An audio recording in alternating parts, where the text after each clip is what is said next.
UFC 324, Justin Gaethje versus Patty the Batty Pimlet is finally here after a long wait of no UFC. We finally made it to fight week. And in today's video, I'll be giving you guys my predictions and my picks for this card. And at the end of the video, stay tuned guys, because I'll be giving y'all the parlay that I'll be locking in this Saturday. I'll be giving out my quick predictions on the prelims and small breakdowns going into the main card. So let's get right into it. Starting off with the first fight of the early prelims, we have Ty Miller versus Adam Fugit. I don't know. But anyways, Adam Fugit is 2-3 in his last 5 fights in the UFC, with his last fight coming off a knockout loss against Islam Dulatov. And if you go and look at Adam's last 3 L's in the UFC, were against good fighters. And for Ty Miller, this will be his UFC debut. He is currently 6-0 as a pro. And the only fight I've really seen from Tyler Miller was that Dana White Contender Series fight. And in that fight, I've really just seen the good striking that Ty Miller has. He has a really good jab and he throws a lot of good combinations. And he's really good at controlling the distance. So I could definitely see Ty Miller hurting Adam. And also, I don't think Adam Fugit is a good fighter compared to Ty Miller. But sometimes the odds scare me because you have Ty Miller being a heavy favorite on this fight. And we haven't even seen a lot from him. So it could be a scary bet. So I would definitely stay away from this one when it comes to betting. But if I was to guess a winner, it would be Ty Miller by TKO. Next up, we have Josh Hokett versus Denzel Freeman. There is somewhat of a hype right now for Josh Hokett. From what I've seen, he's an all-around fighter, and that's really good for being in the heavyweight division, just because there's a lot of fighters who are a bit overweight and rely on the striking. So to see a heavyweight that can do it all is a plus. Josh Hokett is currently 7-0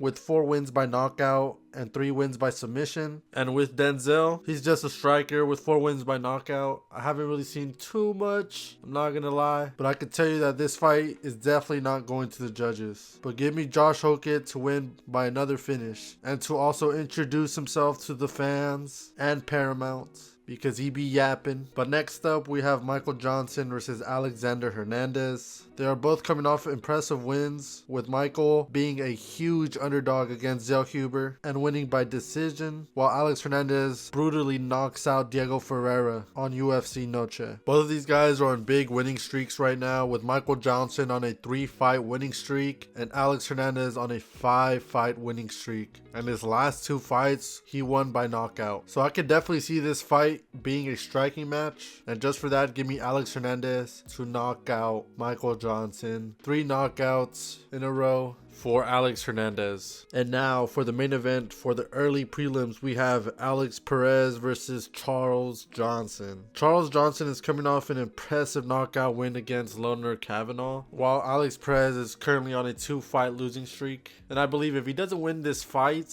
he will be getting cut from the UFC based off his record. It feels like Alex Perez is put in another difficult position, facing another good fighter yet again. I'll make this pick fast and simple. Give me Charles Johnson to win by decision. And now, to open up the prelims, we have Nikita Krylov versus Modestas Bukauskas. I think that's how you say it. But we have 2 light heavyweights going at it. This is honestly a really good matchup. You have Modestas Bukauskas, who's on a 5-fight winning streak, while Krylov is currently on a 2-fight knockout losing streak. What concerns me about Krylov is the fact that he got knocked out twice, back-to-back fights, and they weren't good. They were obviously very devastating. And both of those knockouts were in the span of 4 months. So that's a lot of damage. But I do think that Krylov has better striking than Modestas Bukauskas, and I could definitely see this fight ending in the first round. Give me Krylov to defeat and knock out Modestas in the first round, just beating him to the punch. Next up, we have Atiba versus Andre Puliev. I believe that's how you pronounce their names.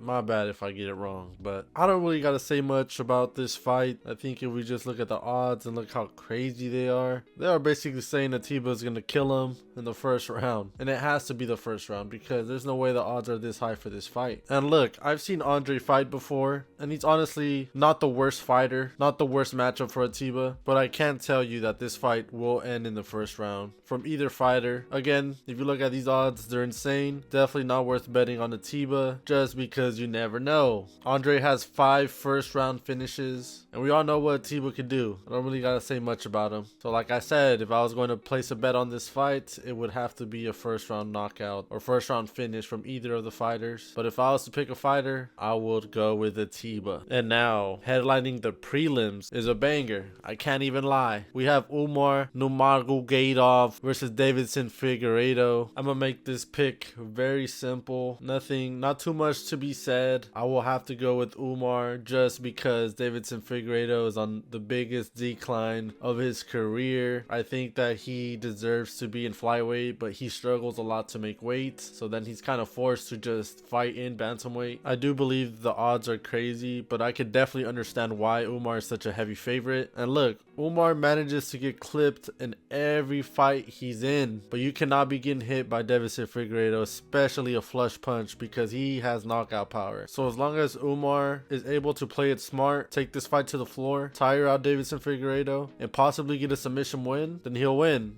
But if it's a striking match, again, that won't be good for Umar. I just think that Davidson Figueiredo has just a lot more power than him, and he could hurt Umar. But give me Umar by decision or submission. And now, finally, to open up the main card, we have Arnold Allen versus Jean Silva. Talk about a banger matchup right here. Both of these guys have amazing striking, but we do have Jean Silva coming off his first UFC L against Diego Lopez back in UFC Noche, and I think he's coming back with revenge, and he's going to make a statement on Saturday night against Arnold Allen. I'll tell you that for sure. My main concern with Arnold Allen is that he hasn't fought in a very long time, and I think ring rust is going to play a factor in this fight, especially against an amazing striker like Jean Silva. I could definitely see Jean Silva dominate this fight with the striking as usual, but Arnold Allen is a dog. I don't see him getting knocked out at all. I could see this as a very competitive matchup, but at the end of it, Jean Silva will have the victory. This is a quick pick because this is my lock of the day.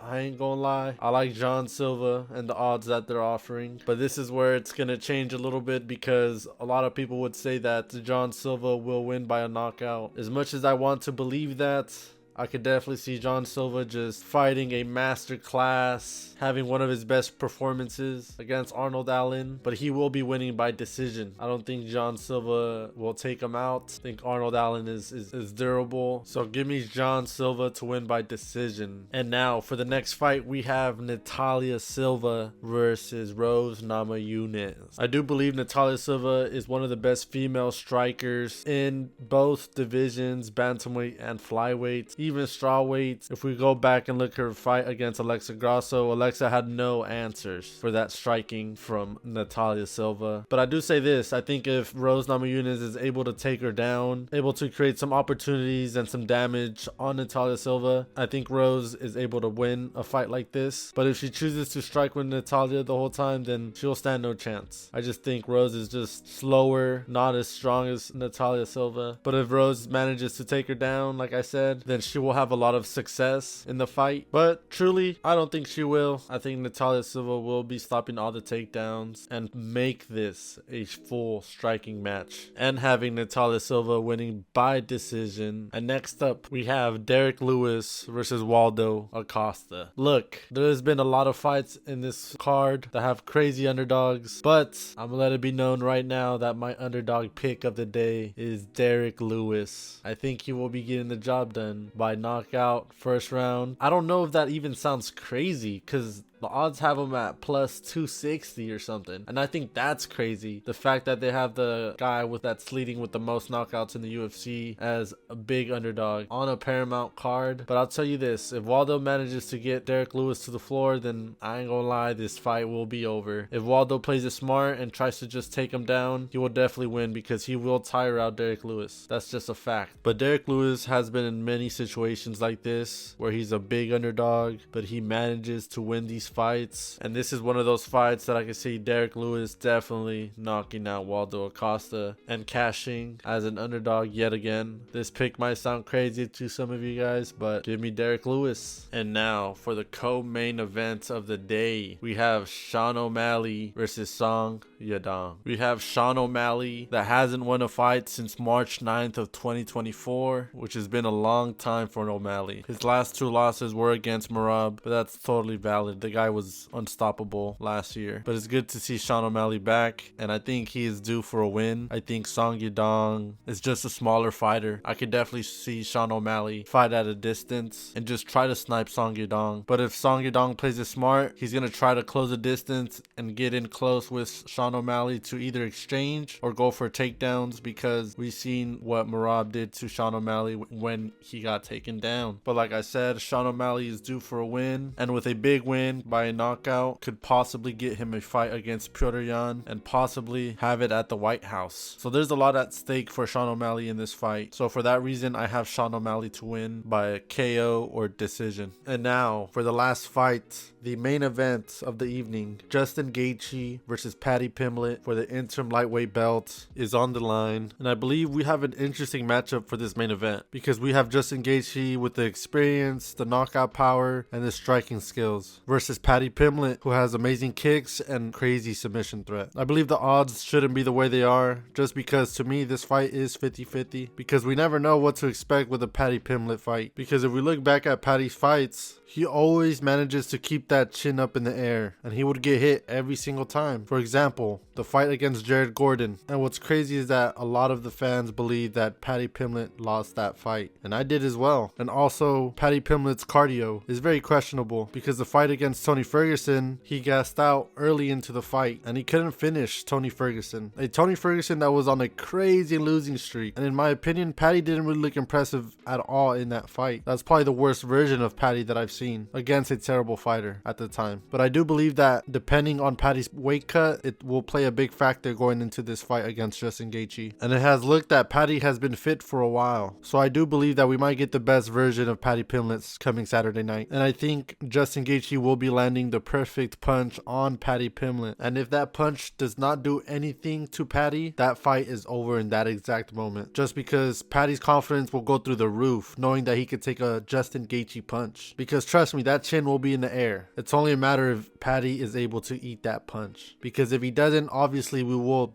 be seeing him get knocked out, but I just don't see that happening. A part of me believes that the age of Justin Gaethje and the damage he's taken in his career has finally caught up to him. Sadly, I believe that Paddy Pimblett will be able to finish this fight by knockout or submission, and on Saturday night we will be seeing Justin Gaethje put down those gloves on the octagon. And now, since you made it to the last segment of the video, I will be telling you guys what I'm locking in, and boom, as you can see, I have John Silva to win by decision at plus 200, going with Derek Lewis money line plus 260, Alexander Hernandez to beat Michael Johnson minus 103, Paddy Pimblett and Sean O'Malley $50 to win 2,200, and that's the parlay that I will be locking in this Saturday.